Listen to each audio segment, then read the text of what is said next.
Hello, everyone. Welcome to Chapter 5. Chapter 5 deals with nonverbal communication, silent language that speaks. The ability to read other people's nonverbal cues and to be able to integrate that into our communication, and the ability to use our own nonverbal cues effectively is extremely important in terms of being a proficient communicator. So let's get started. In this chapter, we will define nonverbal communication and explain its characteristics and functions. We will also discuss the following types of nonverbal messages: body language, voice, space and distance, and appearance and color. Also, we will describe how clothing and artifacts, time, touch, and smell influence communication. In addition, we will identify some of the ways in which gender may influence differences in nonverbal communication, and we will also address how culture can shape influences in nonverbal behavior. Also, we will discuss the influence of technology on nonverbal communication interactions. And finally, we will learn to practice methods of improving our effectiveness for nonverbal communication. So let's get started. According to your textbook, 65% of meaning is communicated nonverbally when people interact. Nonverbal cues serve to enhance our understanding of what's really being said when people talk. So, in some cases, nonverbal communication can actually substitute words, right? So if someone is asking you a question, and instead of saying, "Yes, I agree that that is a good idea that we should have mac and cheese for dinner," you might just nod your head up and down, right? That's a way that we can substitute. However, nonverbal communication also can do things like enhance what we're trying to say, or nonverbal communication can even contradict what we're trying to say sometimes. So let's say you are listening to someone's presentation or a speech or a paper that they're writing. They want to get your take on what you think of it, whether it sounds like things have been laid out logically. And so you say to them, "So what do you think of the paper that I just read you?" And they say, "Oh, it's really interesting." And then they yawn, like the woman in this picture here on the slide, right? So we can say that the person has verbally said, "Oh, yes, it's a very interesting presentation." But the fact that they're yawning as they say it demonstrates that perhaps they actually do not think that the presentation was laid out that logically or interesting. So we can see the importance of nonverbal communication in terms of conveying the messages that we want to convey, and also in terms of reading other people effectively. Nonverbal communication serves many functions. Nonverbal messages may serve to reinforce the verbal communication. So you might say something like, "Yes, I agree with what you're saying," and you're nodding your head as you're saying it. However, sometimes nonverbal cues can negate or contradict what we're saying. So on the previous slide, I gave you an example of someone who said that they thought your paper was very interesting, but they were yawning as they said it. This is a good example of nonverbal cues contradicting the verbal. Nonverbal cues can also substitute verbal communication. So if somebody says, "Is this the movie you want to watch?" and you put your thumb up and say, right? You say, "Uh-huh," with your thumb, showing them that, yes, this is the movie that you want to watch. That would be a type of a substitute. Nonverbal cues can also accentuate verbal communication. So if somebody says, "I'm so happy to see you," and you can see that they're smiling and that their eyes are smiling and they're saying that they're happy to see you, this is a great example of how nonverbal cues accentuate the verbal component. In addition, nonverbal cues can regulate or manage the flow of communication. So you can think about regulation in terms of a classroom environment where the professor is speaking, and if you have a question or you need clarification on something, you can put your hand up in the air, and that hand in the air suggests to your professor that you want to say something or contribute to the overall class dynamic. So in this way, we can see how nonverbal communication can serve several different functions in our day-to-day lives. This is why it's important for us to really get comfortable identifying what nonverbal cues mean, and also using nonverbal cues effectively when we communicate with others. There are different types of nonverbal communication that we're going to discuss here in this lecture. The first of these is body language. Then we're going to look at paralanguage. We're also going to look at proxemics, or the use of space. We're also going to look at chronemics, or the use of time. In addition, we're going to look at haptics, which is the use of touch. And we'll also look at olfactics, which is the use of smell, or the way that smell can influence interactions with people. So let's look at kinesics. Body language, also known as kinesics, is the study of the relationship between the human body motion or body language and communication. So when we're thinking about things like how you stand or how you carry yourself or the posture that you keep, especially when you're standing in front of a room of people and talking, right? These are things that would be aligned with kinesics. We can send a lot of information to people by how we carry our bodies and how we use our bodies. So for example, if you see your professor walking up to the front of the room to give a lecture and you see that their right leg is dragging a little bit as they walk, then you can use that kinesic cue as information that perhaps they have some kind of a sore leg or maybe an injury or something is going on there. We can also look at kinesics in terms of body language that we might use in terms of our face. So facial expressions are basically facial management techniques that we use to control the expressions that we want to reveal or not to other people. So sometimes we might use facial expressions that intensify or exaggerate what we're saying, right? So if you are in a classroom and there's somebody giving a public speech and maybe you don't really think it's that interesting, but you want to seem interested, then you might start nodding your head and keeping your eyes open so that you look like you're very interested. Perhaps the person is your friend, you're trying to be a good audience member, right?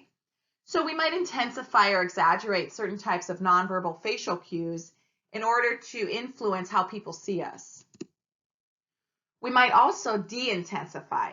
This is where we downplay the actual feeling or expression that we would like to show on our face. So your book gives an example of talking to a professor, and perhaps the professor has done something that has upset you, but you might work to hide that feeling of upset on your face when you talk to them because you don't want to seem as if you're being confrontational. So in this way, we can use our face to de-intensify or minimize the effect of the emotions that we might be feeling on other people.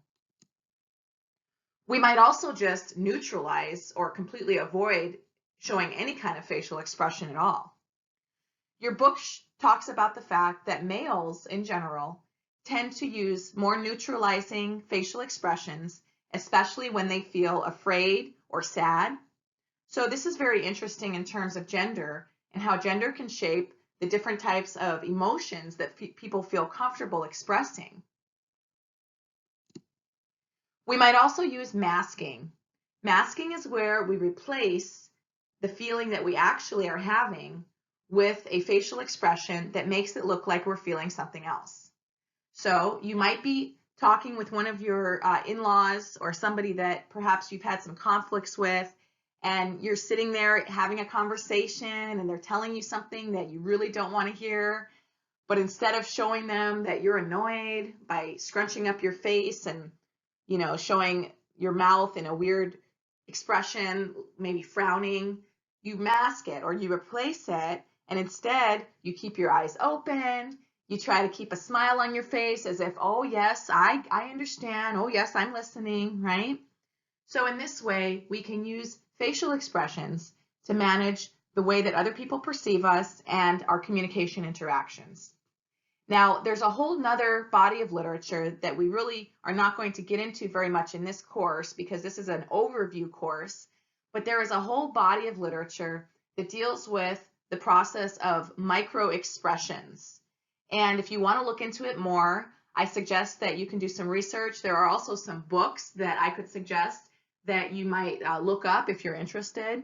And the process of micro expressions has been identified as the experience that human beings have where they basically work to mask their feelings so that they can be appropriate. So it's very similar to what we've been talking about here.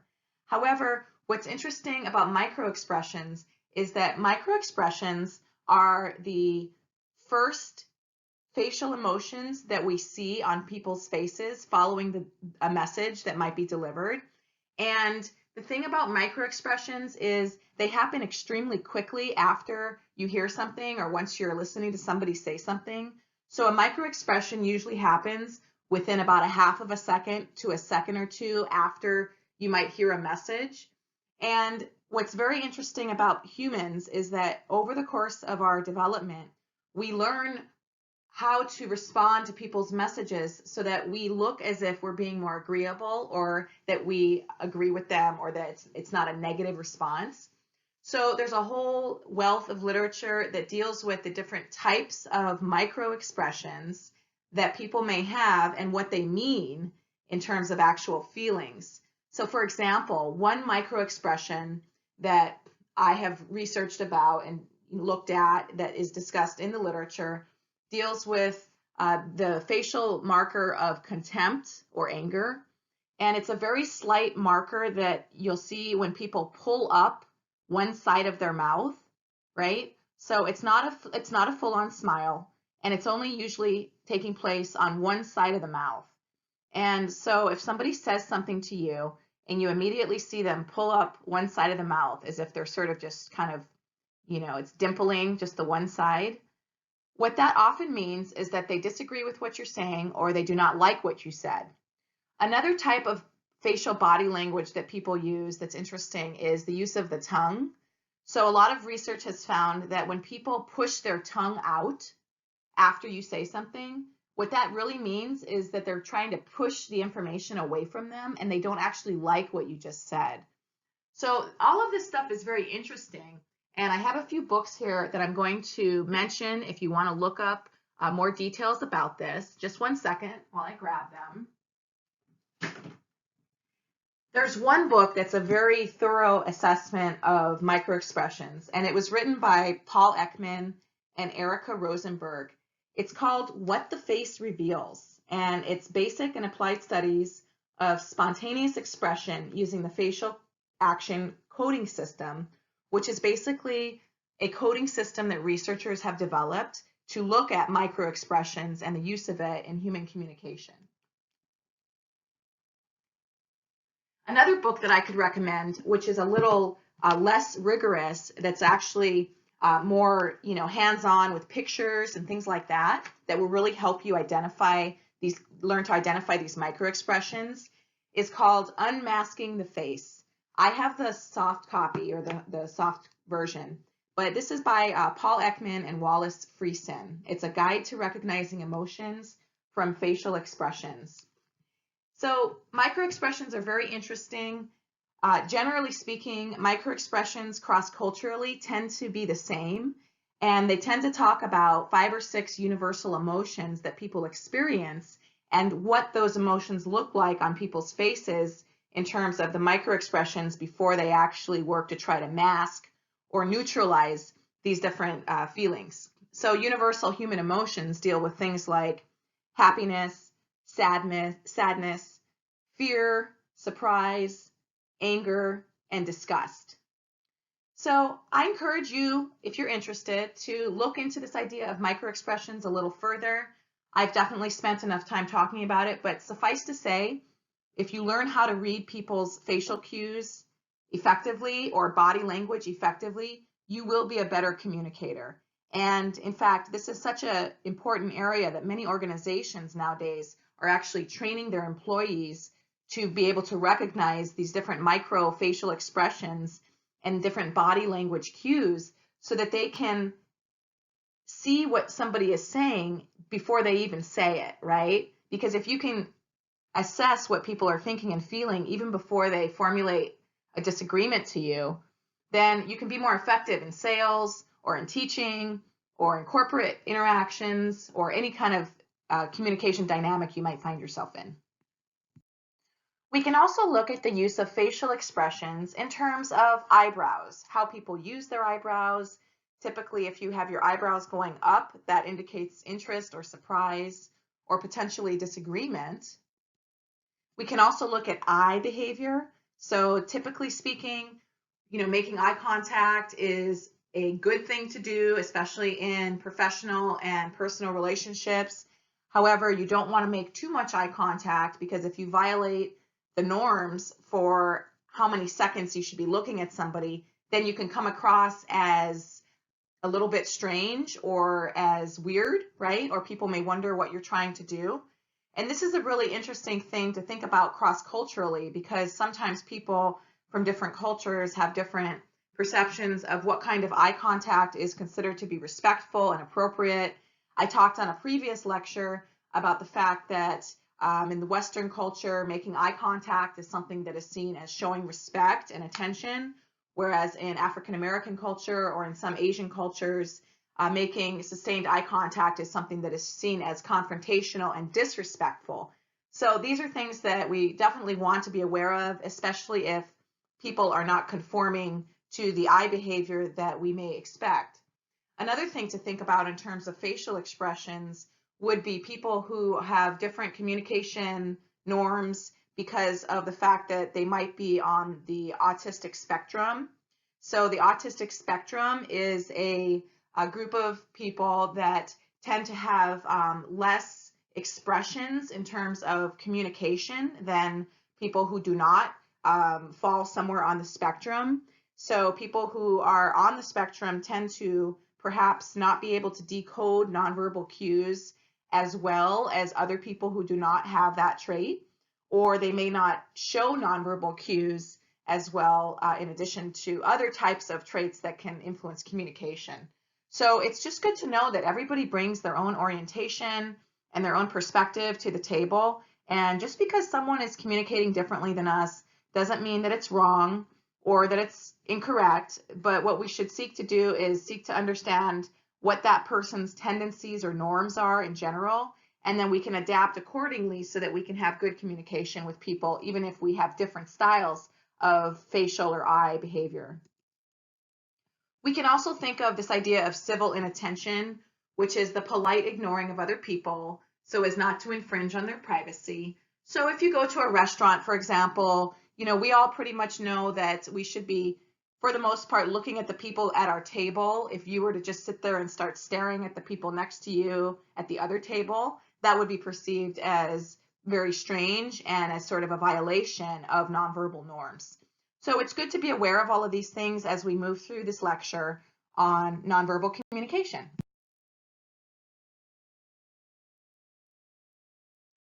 In terms of body language, we talked about this a few slides ago, but we can also look at the posture that we use and what that communicates to other people. As well, we can look at the posture that other people use in their communication, and we can deduce various things about them. So when we see people who stand tall and straight and don't slouch with good posture, we tend to make assumptions about them, right?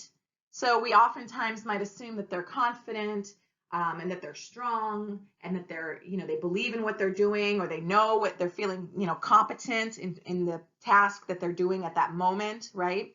So this would be something I would encourage all of you to think about, especially in your professional interactions, and especially when you are doing public speaking. We really want to work to stand with good posture when we're doing our speeches. We want to be mindful that our hands and our legs and things like that are conforming to an appropriate manner of communication so that we don't distract people by doing things like swaying back and forth with our legs, right? Or maybe our hands are sitting there, and we're grabbing the bottom of our shirt or the sides of our pants because we're nervous as we're speaking. These are all different types of nonverbal adapters that people use, to try to make themselves feel more secure when they're feeling nervous, right? Like swaying or grabbing the side of your pants. However, when you are in front of people speaking, it really is great to deliver the information that you need to without providing or introducing any additional distractions. So if you do use your hands in your speech, then you want to use them effectively by using them to gesture, right? Because gesturing effectively can reinforce what you're saying verbally, and it can also engage people more, right? Because you're closing the gap between you and that other person by offering your hand as a gesture about a topic or an issue that you're trying to address, or maybe a point you're trying to make, right? We can also see posture as something that could reflect dominance. So generally speaking, men that are taller tend to be perceived as more dominant than men that are not as tall, right? You could also look at things like muscle and, the way that people stylize themselves or things like that. As I said just a second ago, the use of gestures is a very important part of effective communication. And in fact, when people do not use gestures correctly or appropriately, then it can come across as really distracting and just strange, right? So I encourage you to look at your use of your hands when you communicate with people. Are you using your hands effectively to emphasize certain points or to get people to notice certain points, right? This is something that you can learn to do effectively, and obviously using our hands for gestures during a speech can be very effective. However, we do not want to use our hands unconsciously by doing things that would be distracting to people during the speech. And I talked about the example of grabbing the bottom of your shirt or your pants or something like that, okay? Another thing that is interesting about gestures is that we actually learn gestures before we learn how to speak. And so this is really one of the first types of communication that babies learn, is how to gesture for what they want, whether they like something or they don't like something. You can think of a baby who maybe, they're being handed something like a toy or maybe a certain snack or something. And instead of saying, no, I don't want that, because they don't speak yet, they just might push their hand away towards that item, right? So in pushing their hand towards the cracker or the cookie or whatever you're offering the child, they're gesturing and they're communicating very clearly, no, I don't want that, right? So we can think about how interesting gestures are and the fact that we do learn these types of communication even before the words. One more thing that's extremely important with regards to gesturing is that there are very large differences cross-culturally with regard to what is considered to be appropriate gesturing. So there are certain types of cues, hand cues, finger cues, different ways to use your arms that can really be offensive in other cultures that in our culture is considered to be a positive thing. So for example, in our culture, you might put your thumb up to indicate that, yeah, everything is a-okay, good job, right? However, in another culture, that same sign, they're putting the thumb up, can actually mean something very vulgar, right? The same thing is the case with the A-OK signal, where you take your thumb and your pointer finger and you put them together to form a circle. And somebody might say, hey, how do you like this meal I made? And they might hold their hand up and say, yeah, it's good, A-OK, However, in other cultures, that A-OK sign can actually mean something very vulgar. So it's always good to do research on verbal and nonverbal communication norms, especially if you're going to be interacting with people who are from different cultures, or if you're going to be going to another place to visit or to live. Nonverbal communication is extremely important, and referring back to the first slide on this chapter, if 65% of our communication is nonverbal, then it is logical to assume that actually what we're doing may be more important to people than what we're saying. And so it's a very important communication issue to hone in on and to learn to utilize effectively. So let's look at paralanguage. Paralanguage is the study of vocal cues that accompany a spoken language. Now, sometimes this is a little bit confusing for students because you're looking at things that are related to speaking, but it's actually considered to be a nonverbal topic. Okay, so we're going to get into each of these one by one here and talk about what they are. The first paralanguage cue deals with the pitch that people have. So this is the highness or the lowness of your voice. What's interesting about pitch is that people tend to make associations or assumptions about individuals based on the pitch of their voice. So oftentimes we expect women to have a higher pitched voice and we expect men to have a lower pitched voice. We also may associate low pitched voices with strength or sexiness or maturity, whereas high pitched voices may be evaluated as more helpless, tense, or nervous. Also, we can think about habitual pitch. And this is basically somebody's communication norms for the pitches that they have learned over the course of their life to vary and how to vary it so that they can communicate their mood effectively or so that they can garnish more interest from the listeners. So sometimes you might notice that you speak higher if you're excited about something or lower if you're not happy about something. So these are all things that can shape the way that we come across. We can also look at the degree of loudness of a person's voice. So on a previous lecture, I talked about the importance of us learning how to project our voices when we are doing public speaking. This is because it's extremely important for people to hear us. So we can look at volume as something that communicates a message to our listeners, right? Now, this is why it's so important for us to be able to hear effectively. And sometimes people who are struggling with hearing or have a hearing aid in may struggle with this volume aspect of communication, right? So the volume that we use can communicate perhaps the forcefulness of our message. So if you're having a conversation with somebody and you get really quiet when you talk about something, maybe that means you don't want other people to hear about that topic.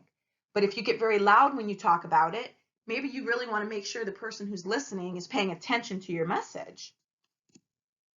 We can also look at the rate or the speaking speed that people might have. Rate is an important issue related to communication because if you speak too quickly, then it's overwhelming for people to listen. In addition, people who speak too slowly may essentially lose their listeners because there is not enough going on in terms of their speaking rate to keep people interested long enough, right? So we want to always think about the rate with which we are speaking. This is something that is especially relevant for public speaking students. Sometimes I notice when students get up to do their speeches, they might be very nervous, and so that can cause them to speak quickly. It can cause them to not enunciate their words properly, which of course makes it very difficult for your audience to listen to what you're saying. So we really want to develop that skill of self-monitoring that we talked about in a previous chapter, because when we learn how to be a good self-monitor, we are actually able to observe ourselves as we are communicating, which allows us to have more control in the moment to modify things if we decide that we want to be more effective. We can also look at things like disfluencies. These are meaningless sounds or phrases that might actually disrupt the flow of speech. So we can look at things like, right, oh yeah, okay. These are different types of verbal non-fluencies that disrupt the flow of speech.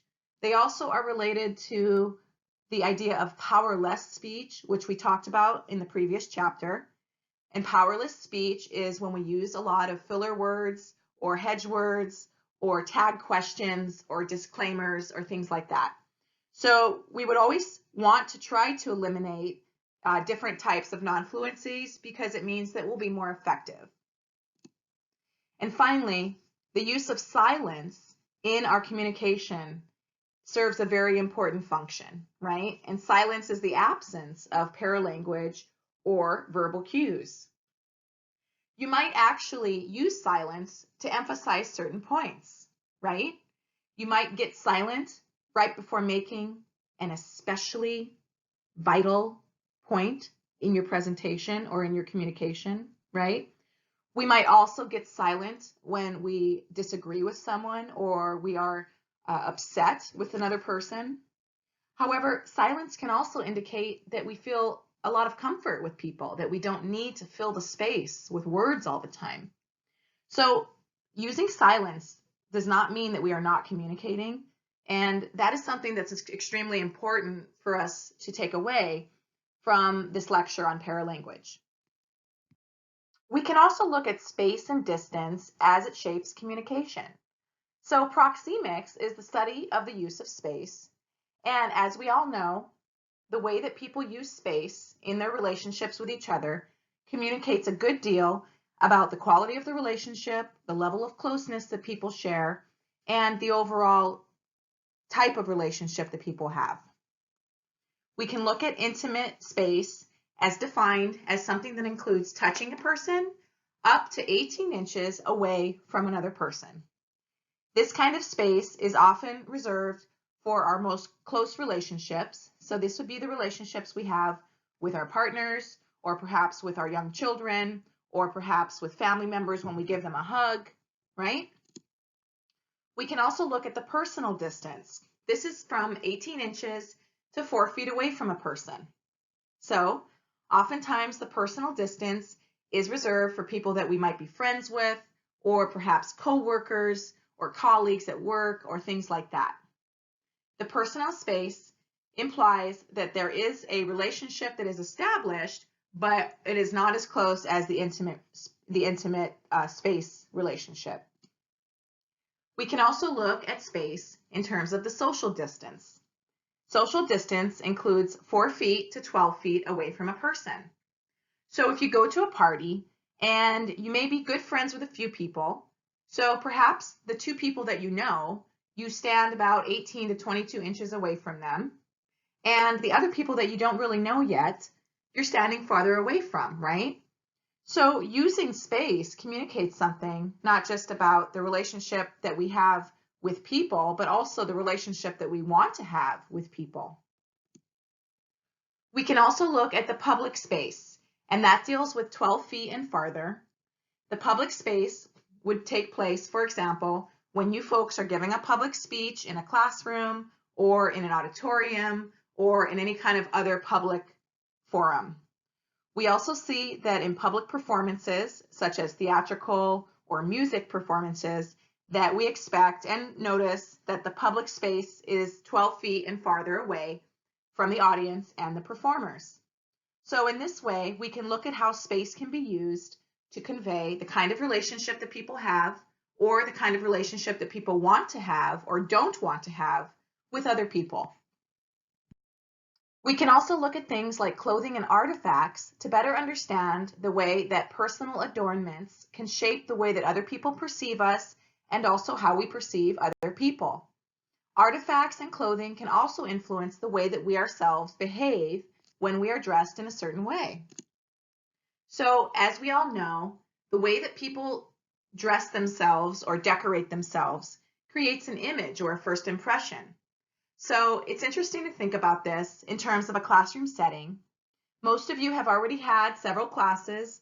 A lot of times you go into the classroom to take a course, and in that setting, often there's a professor or an instructor that's leading the class. Now, among the students, or among the students in that class, we can expect that there would be a wide range of different types of clothing choices that people might decide to use. You might have people that are wearing sporty athletic clothing. You might have people who are wearing professional collared shirts. You might have people who look like they wore their pajamas to class. This is all sort of, the way it is in a classroom environment. There's all sorts of stylizing and different kinds of ways of decorating ourselves. So try to imagine being in a classroom, and it's the first day of class, and the door opens, and your professor walks in, and instead of wearing professional clothing, they look like they're about to go to the beach right after class. They got their surf shorts on, they got their local kind slippers on, right? They have their tank top, and it's obvious they're wearing some kind of swimming gear underneath, right? They might even be sporting a ball cap, right? And they have a backpack instead of a briefcase. So I want you to ask yourself, how would you experience that? Now, some of us might think it's the coolest thing in the world that our professor was able to come to class and show that they liked going to the beach. And in fact, maybe they just didn't have time to go change after class and they had to get right to the beach for paddling or swimming or whatever. However, other people might perceive that that professor is perhaps not as professional as they should be, right? Now, it may have nothing to do with their level of competency or professional experience or training, but just by the fact that they walked into a classroom in front of a bunch of students wearing such informal clothing would probably indicate to several people that at least this person is not going to be your normal, typical professor, right? So I think it's interesting to think of things in this way. And in some ways, our conclusions about people based on how they decorate themselves or dress could be fairly accurate. However, in other cases, we might run into developing false conclusions about people. Likewise, we want to be conscious of the way that we stylize ourselves and how that comes across. So for all of you in the public speaking course, I strongly encourage you when you are delivering your public speeches to make sure that you are dressing in a professional manner. What this means is you wear a collared shirt, and for men, what it means is that you wear long pants and a collared shirt, okay? For females, what it means is that you can wear a professional collared shirt and a skirt that goes to at least the knees or longer, or you can wear pants. I have to caution the females to be very careful to wear clothing that does not show your chest area. Oftentimes, women's professional clothing has a lot more variation in terms of the level of skin that is being shown.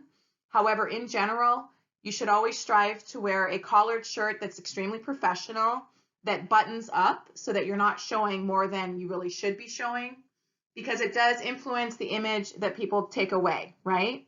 I know as females, society tends to teach us that we should be using our bodies in order to seem attractive or to potentially show off whatever, things that are beautiful that we might have, whether it's, our hairstyles or our body or maybe our legs or, whatever. However, as public speakers, and more importantly, as professional members of society, we always want to dress in a professional manner so that we are evaluated by the content of what we say and do rather than by the clothing that we choose to wear.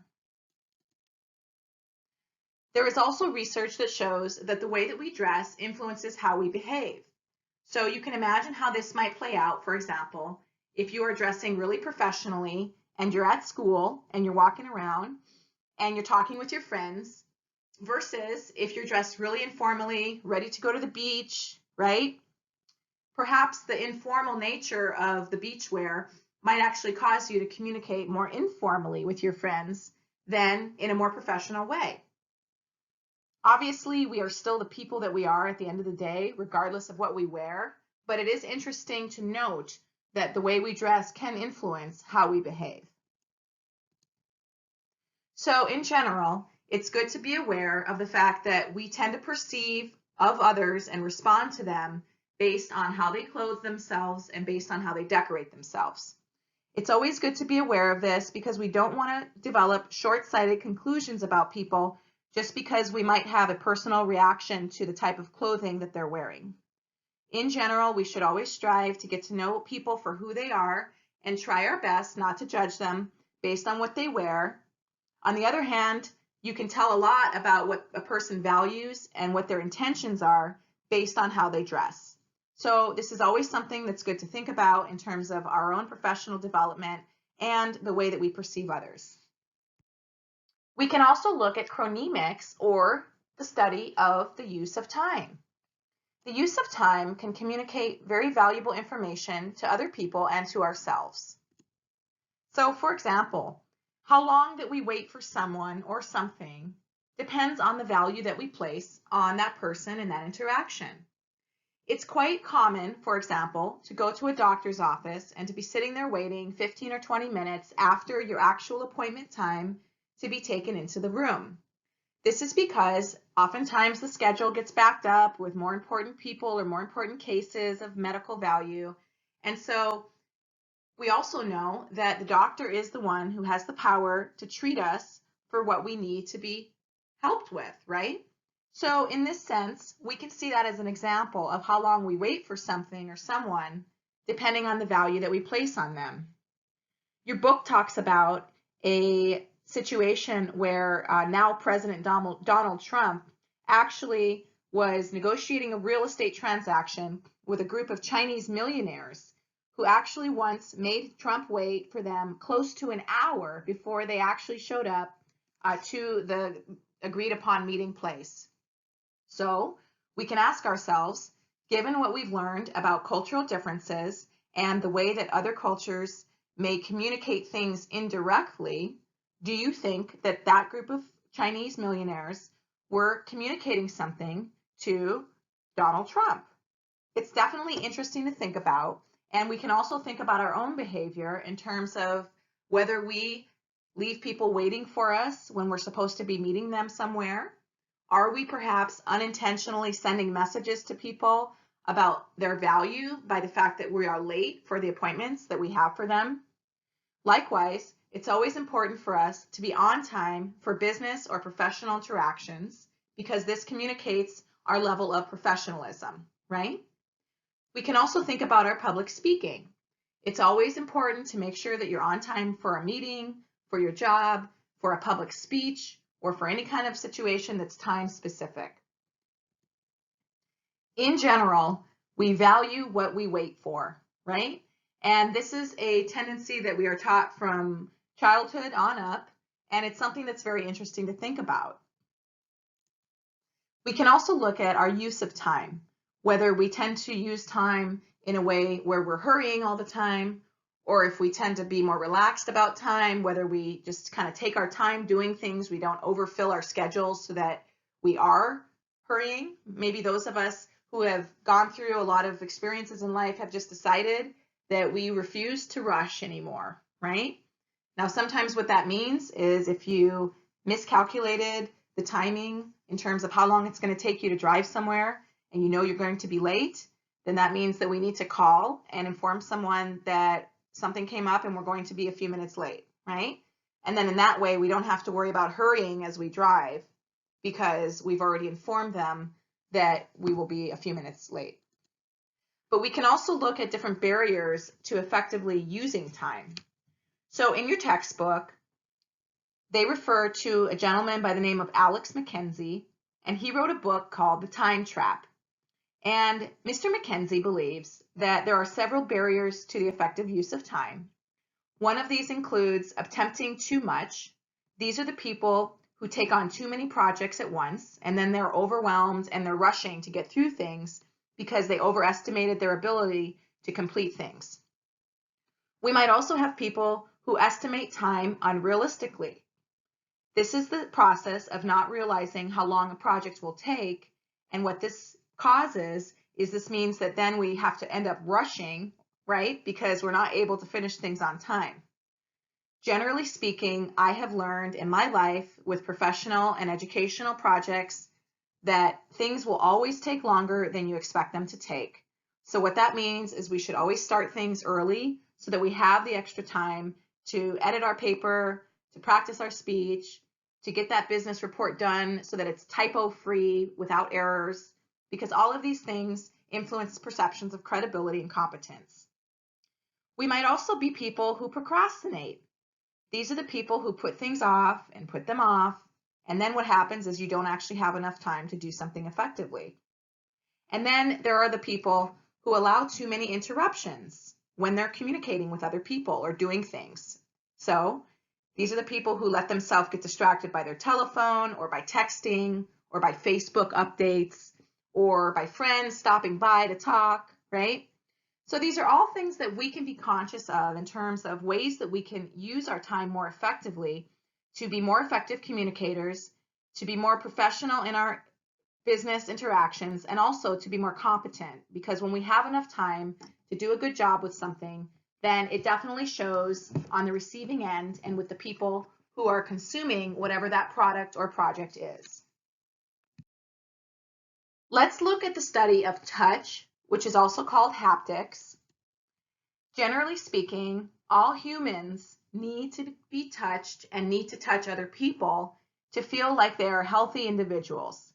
Now, the use of touch is something that is used from infancy all the way until people pass into the spiritual realm, right? So we touch people when we first meet them by shaking hands. we might give a hug to people that we haven't seen in a while that we care about, right?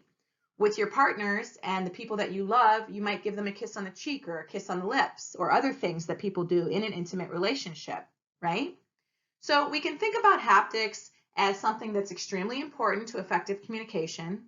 We can use touch to reinforce what we're saying, or touch is something, unfortunately, that can also be used in a negative way, such as the case where children are disciplined harshly through whipping or spanking or even child abuse.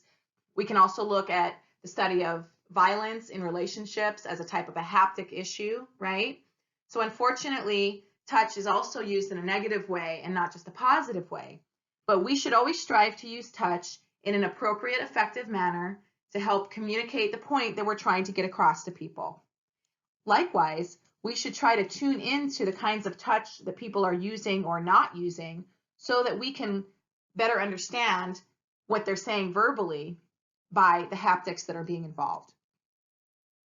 So the use of touch is a significant way to express emotions. And if you just look at this picture on this slide here, you can see how this person, the two people are sitting there, and the female is engaging in a spatial separation with her, I'm assuming this is her partner, and she has turned her body away and she is slouching over so that she is facing away from the person. She's using her eyes and facial cues to look away from the person. And the cue that she's giving the man is that she doesn't really want to talk. However, the man is behind her and he is looking at her uncertainly. He doesn't really know what's going on. He doesn't seem like he's sure what he should do. And it looks as if he might be trying to touch her on the shoulder, but he hasn't quite gotten there yet because it looks like he's touching the couch. So we can use touch to communicate our feelings, and sometimes touch might be a great way to replace verbal communication. So in some situations, maybe you don't know what to say to somebody because what they've told you is so upsetting that you don't have the right words that you feel like you should say. So maybe what you can do is you can put your arm around them to try to make them feel better if it's appropriate, okay? Or you can pat their hand or grab their hand to try to show support, or you can give them a hug, right? So we can think about the use of touch, and we should always use touch in a professional, appropriate manner, especially when we're at the workplace. In general, when you're at work, it is a good idea to try not to touch your coworkers because people tend to get into problems when there are miscommunications surrounding touch, okay? So unless you're just shaking somebody's hand at work, I would generally advise students not to be engaging in a lot of touch-based behaviors because touch is just like words. Touch is a very ambiguous communication. So you may not understand how somebody perceives touch, and you might mean something as harmless or as friendly, and they might have a history that causes them to view that touch in a negative way. So in general, you should probably reserve most of your touching behavior for the people that you're close to, like your friends, your family, and your significant other, your children, people like that. We can also look at olfactics, which is the study of smell and how a sense of smell can shape our communication with other people. Smell has been associated with attraction, and oftentimes smell can trigger emotions or romantic feelings that we might have for other people. What's very interesting about olfactics is that researchers have actually looked at the process of smell in terms of the pheromones that people emit. And what research has shown is that when women are exposed to the pheromones of different men, women tend to select or prefer the smell, let's say the pheromones, right, of men that have a greater genetic variation than they do. And researchers are speculating that the reason for this is because it aids in our survival and our perpetuation as a species, because if a woman partners up with a man who has a diverse genetic code than her, then what that means is that they will produce children who will have a much stronger genetic code that will be more likely to fight off diseases, illnesses, or other kinds of things like that. And the way that they do the study, if you care, is that they bring the men and women into the lab and they have the women and the men do blood tests, or they swab the inside of their cheek so that they can get some genetic information. And so they know what genetic backgrounds the people have. Then what they do is they have the men go and do some kind of a rigorous physical activity so that they sweat and so that their pheromones are on the shirts that they were wearing during the activity. Then they take the shirts to the women and they ask the women to smell all of the shirts, and then they ask them to say, which shirt do you prefer? Or which smell do you prefer? And in this way, the researchers have been able to find that women tend to choose the pheromones of men as preferable who have a more diverse genetic code than the ones that have a similar genetic code to them. Now, it is worth mentioning that with the advent and development of modern technology, these things can be influenced by such things as the birth control pill, for example. So a lot of women might choose to take the birth control pill as a form of, controlling those kinds of things. And what they find is that the normal smells that will cue people as to which other people are a good match for them in terms of having children that are genetically fit, the birth control pill inhibits a woman's ability to actually choose a partner that would be a good fit for her, because taking the pill does something to the chemicals in her body, which of course influences the smell of pheromones and the process. We can also think of olfactics in terms of our culture and the association that our culture places on smelling fresh and good. In general, I would say that American culture is one that tends to like to avoid the smell of bodily smells, right? So sweat or things like that. So we find that there's a huge industry that's based on deodorants and perfumes and cologne and lotion and deodorant for your home. You can get Febreze and it can smell fresh every day, So these are all things that show how a culture values olfactics, and the emphasis that a culture places on olfactics can definitely shape communication. We can all think of a person that we know in our life or somebody that we've met who does not conform to the same olfactic norms that we do. In general, many of us have been raised to attend to our physical hygiene in a careful manner, which means that when we go into public, that we do not have our body odor emitting strong enough so that people can smell it. So when you travel internationally, what you'll find, as I did, is that if you're at an airport, for example, like the London Heathrow Airport, and there are people from all over the world standing in line next to you, behind you, in front of you, beside you, right? You'll notice that globally and cross-culturally, people have very different values related to smell. And in a lot of cultures, people do not emphasize smelling fresh as much as we do in our American culture. So this is something to be aware of. In general, we should really try not to judge people prematurely, even if they have a certain smell that they are emitting, because we always want to try to get to know people based on the content of their character, not based on what they smell like.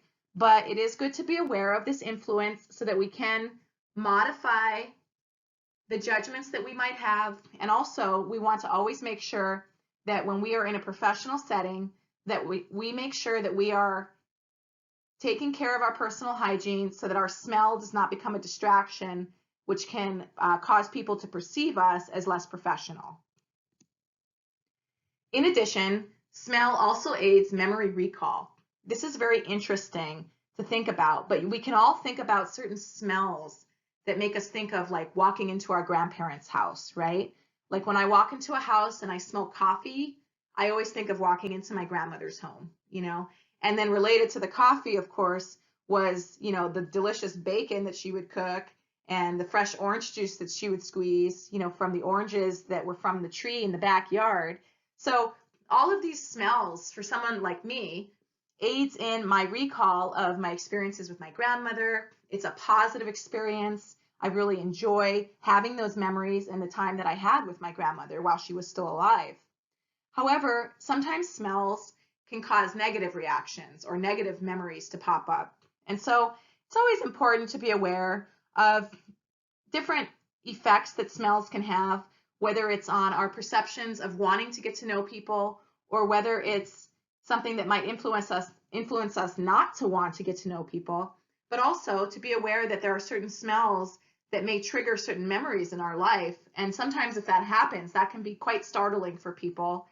They might sit there and go, why am I suddenly thinking about, my best friend from second grade? Well, maybe you walked into the cafeteria and you smelled something that her grandmother was always cooking when you came over, right?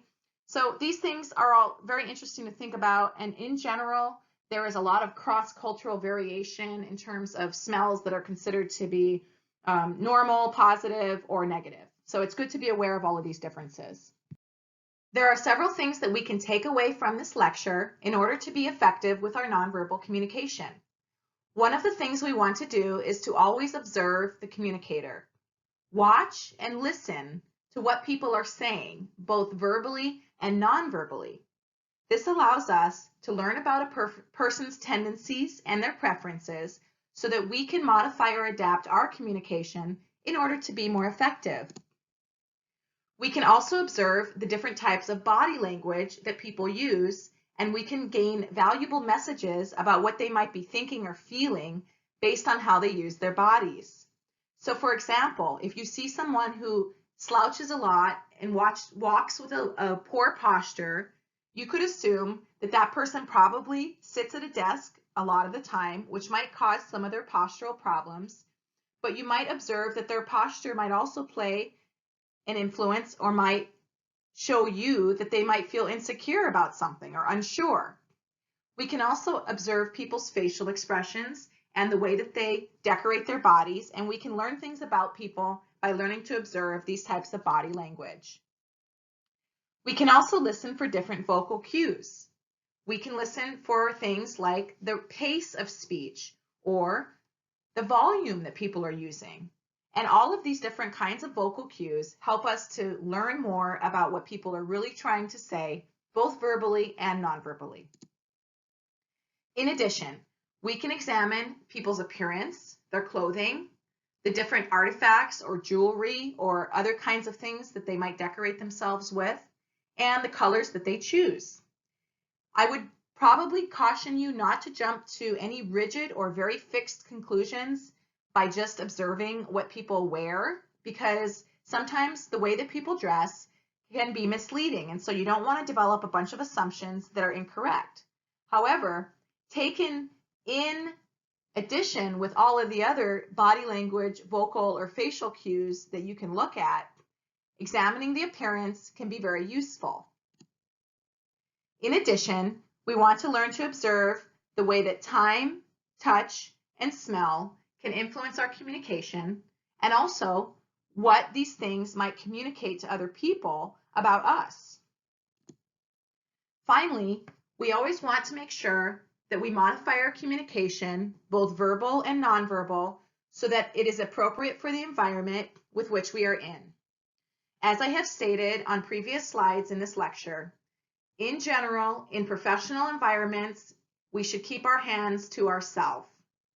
It is always better to err on the side of caution than to run the risk of a coworker or colleague or supervisor having an inaccurate or incorrect assumption about us because we used a type of nonverbal touch behavior that was either offensive or caused them to question our intentions. Thank you very much for your time. I hope that this chapter has been useful. It's been a great reminder for me of the effective use of nonverbal communication, and I can say with absolute certainty that the ability to read people nonverbally and the ability to demonstrate effective nonverbal communication ourselves will allow us to be much more proficient, competent, and successful in our professional and our personal environment. I will talk to you all in the next chapter. Thank you very much.